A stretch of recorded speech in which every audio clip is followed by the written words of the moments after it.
So, respected principal and all the teachers who are present here, I am Roni, the first son of my father. So, most of you shared what kind of person my dad is. So, it was a real secret from all of you. So, this is my turn to share my secrets about what he does at home. So, as Asanti ma'am said just now, she told that she asked my dad not to stay idle. But please trust me, even after 6 p.m., he always thinks about the school.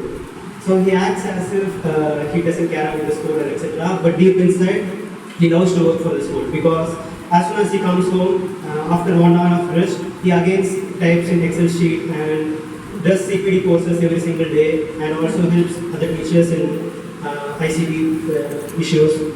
So first of all, let me just have a secret. He's so calm and composed.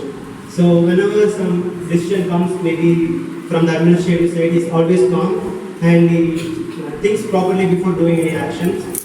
And after that, he is a workaholic, so he always likes to work. So even after retirement, I'm sure he'll be trying to find another way to work on something else.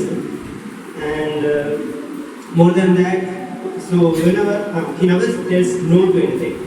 So for example, I recently wanted a bike, so which is over 2 lakhs. So I thought, okay, he wouldn't really agree, but he didn't say no.